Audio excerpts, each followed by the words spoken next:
The top stories. Premier received Somalia President Mohamed Abdullahi Mohamed.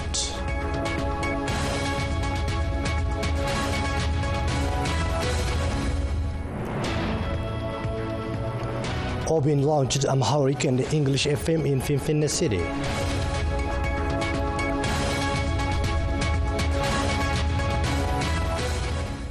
Those were the headlines. Hello and welcome to Oromia Broadcasting Network English News Time. I'm Ulkabanda with the news. Stay with us.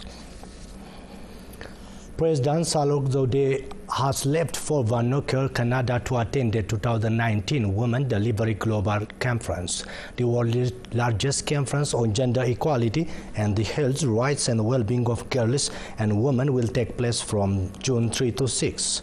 President Salok is expected to meet with Ethiopian diaspora on the margins of the conference. Women Delivery is a leading global advocate that champions gender equality and the health and rights of girls and women.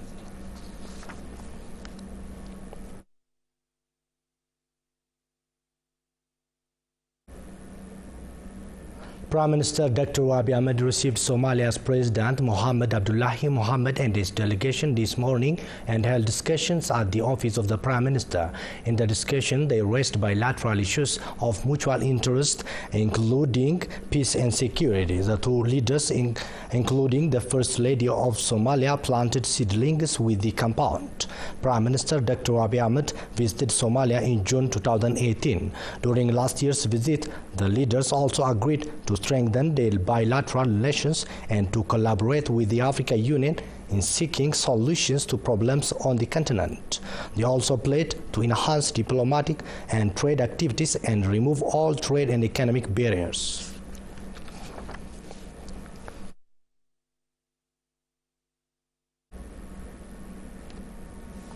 Vice President of the Oromia Regional State, Shimallis Abdiisa, attended the ceremony of OBN Amharic and English language medium FM in Finfinne City. The Vice President lauded immense contribution OBN has made in realizing the gained victory. We have more on that. Finfinne 92.3 FM has started broadcasting in Amharic and English language beside the Fanomo transmission. On the inaugural ceremony, Vice President of the Oromia Regional State, Shimallis Abdiisa, Director General of the Ethiopian Broadcasting Authority, Dr. Getachew Denko, Director General of OBN, Zinabu Asrat, and other government officials have participated. Director General of OBN, Zinabu Asrat, on his welcoming speech, stressed that OBN will strongly sustain its commitment to promote the history and cultural values of the Oromo people to the fellow Ethiopians and global community. OBN gafa dukkana yemmu yom cufama jedhame eegamu. OBN has passed through many ups and downs in its past struggle. Today we are here in a very better position. Finfinne 92.3 FM will strongly work on promoting and introducing the Oromo cultures, values and beliefs using Amharic and English language. It will also work on sustaining the ever-started culture of living together with all nations and nationalities. Zinab also said that OBN has been using its maximum effort in promoting Oromo and Oromia to the rest of the world. Afaan Somalif, Afaan Arabatin, tamsaasa egaluudhaaf. We will begin broadcasting in Arabic and Somali language in East African countries in this month. Furthermore, OBN has got international license and will inaugurate its first studio in Minnesota of USA, America after 20 days. What I want to assure you is OBN is working with much greater commitment. Vice President of the Oromia Regional State and who is also board chairperson of OBN, Shimallis Abdiisa, for his part noted that OBN has been registering good improvement since its establishment. OBN gaafumman keenya rakkatu wajjin rakkatee OBN has reached here sustainably, registering history in supporting the Oromo people's struggle. It is developed with the struggle of the Oromo people. It has also played an irreplaceable role in leading the Oromo people's struggle as well. Journalists of OBN have paid great sacrifice for the victory achieved as a country. I wanted to thank all for this achievement on behalf of the Oromia Regional State Government. The Vice President stressed that OBN should work for the Oromo people's interest and call upon the organization and all staff members to work on promoting the Oromo people cultural values to the world. Afaan Amaaraatiin ummatoota Itoophiyaatti afaan sabaaf sablammootatiin OBN should work in promoting the Oromo culture to the world by using English and Amharic languages besides Afan Oromo. It will also start work with other nations and nationalities' languages in the near future. In Finfinne City, there should be plenty of FM stations that serve to sell interests and opinion of the Oromo people. So all the staff of OBN and management should work with full energy in order to satisfy the need of the public at large. Vice President of the Oromia Regional State, Shimallis Abdiisa, called on leaders at different levels to empower the Oromo people in all aspects. This all-round capacity building training offered by the Oromia Leadership Academy to leaders drawn from zones and districts of Oromia for 15 days has been concluded, where the remark came out. Tamas Gemulad reporters. The Oromia Leadership Academy has graduated the leaders it trained for this round. According to the Academy, the training has been given on various topics for the trainees. Deputy Director of the Oromia Leadership Academy, Dr. Kabede Gannati, said that the training has a pivotal role to produce capable leaders at all levels. He said in order to sustain the reforms being undertaken in the country, the training will play an immense role. If the leader changes, it can change his environment, because the leader give direction for his or her subordinates and create a conducive environment for development. So this person should have all-rounded skill to properly lead the people. That is why this kind of training has been organized. Vice President of the Oromia Regional States, Shimallis Abdiisa, while giving work direction to the graduates, said that the Oromo people have sacrificed a lot for the victories gained in the country, and it should be benefited from it. The Vice President noted that the leaders at various levels should discharge their responsibilities to empower the Oromo people in every aspect. We have to evaluate ourselves in those criteria. You have to say, does my work benefit the Oromo people? Shimallis emphasized that the economic revolution started in the region should be actively resumed through participating the larger public. Konkolaataan dinagdee Oromoo dhaabbattee jirti. Inni jalqabaa dinagdee irratti shufeerri dinagdee hooggansa kana The leader should lead the economy of our people. Believe or not, we are the drivers of the Oromo people's economy. So we have to focus on accelerating the economic speed of our people. On this round training, more than 1,700 leaders have been trained. Secretariat of Chafe Oromia said proclamations and laws should be drafted centering public interests and law enacting procedures. The Secretariat has held a public hearing on drafting proclamations of enacting laws procedures. Olma Bainer reporters.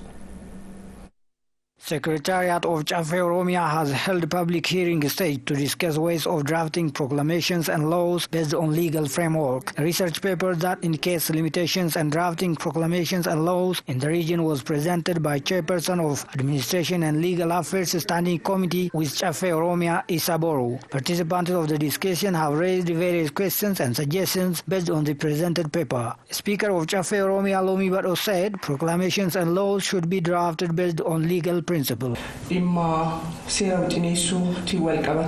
This discussion is organized aiming at how proclamations and laws are enacted in ways that public problems has to be solved, she said. Some participants of the discussion have also suggested that laws and proclamations enacted at different times should be audited and evaluated in order to satisfy public interests. The primary role of a government is enforcement of law, maintaining of rule and regulation is the primary and traditional role and function of the government. And for the government to enforce law, there should be clear, transparent, and competent laws, and of course. We had a problem in legal drafting and the proclamations. For example, there are instances where even the proclamations go to the extent of being given against human rights.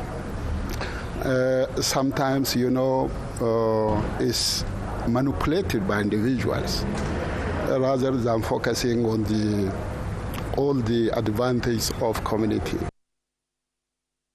Finfinne City Administration has inaugurated various projects it built in Bole subsidy with the cost of over 300 million birr. Tamsge Mulatu.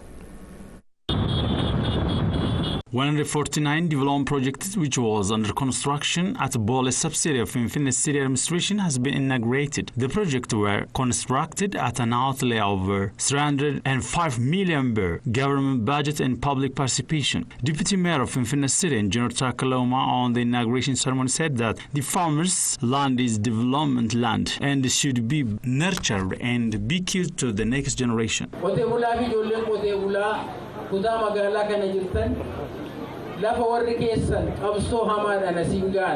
You, these subsidiaries, farmers and their children, the land you have got from your ancestors is not simply reached you. So you have to nurture it and transfer it to the next generation because it is your history and identity. I want to advise you not to destroy your father's history. If you destroy generations' history, you will be asked by history itself. Especially the farmers of Finfinne area, do not sell your lands. Chief Administrator of Bole subsidiary Tilaum Fakado for his part noted that the constructed infrastructure will benefit the low-income earning families. Therefore, it should be nurtured.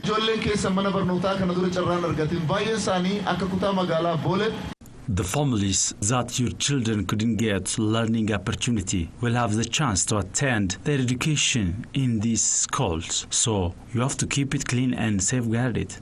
Residents of the area who have participated on the inauguration ceremony witnessed that the government should support the farmers to let them properly use their land. They are also excited over the construction of the projects. Large number of projects were inaugurated and we'll expect they will solve our long-standing problems. Beyond that, they do have significant role to create job opportunity for our youth. Residents of several Oromia towns, including Lagatafu, Lagadadi, Sululta, and Burayu, have expressed frustration over multi-directional land grabbing and illegal construction flowing up in the areas. The residents have voted to play their part to stop such criminal acts and ask the government to take stern legal measures on perpetrators. Here is Lata Teresa for more. Towns of Oromia Special Zone surrounding Finfinne City are prone to land grabbing activities, which is a serious threat to these towns' growth and development. Sululta Town Administration has conferred with the town residents on ways of addressing land grabbing related problems. The residents ask the government to take legal measures against the illegal act. We ask you to identify the grabbed public land and those who engage in the act. I am worrying that this illegal act is becoming existential threat. They said that they are ready to support the legal measure that the government will take against the illegality. Mayor of Sululta Town, Abera Worko, pointed out that illegal construction is affecting development of the town. He said the town administration will be committed to take corrective measures.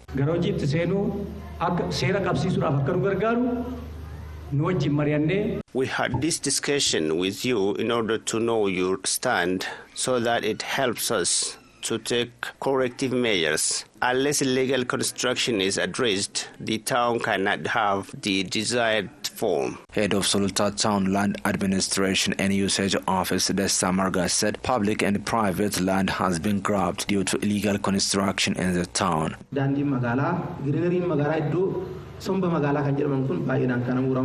The main lands in the town, such as roads, marketplaces, including the lands set apart for healthcare centers, forest lands, even that have been put on plan of the town, have been controlled through illegal construction. River banks and mostly farmers' land have also been grabbed.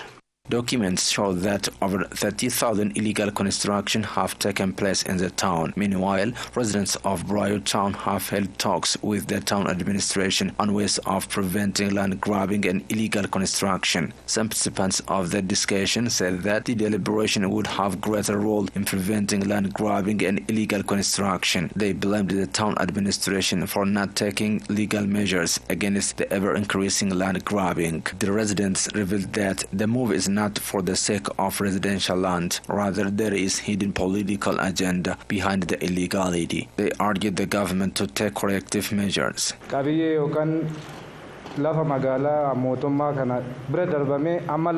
At some places, not only public land, the land of farmers is also being taken away illegally. We are doubting why the town administration fails to respect rule of law in solving this problem. It is obvious that our farmers did not get response for their appeal to the administration about the grabbing of their land.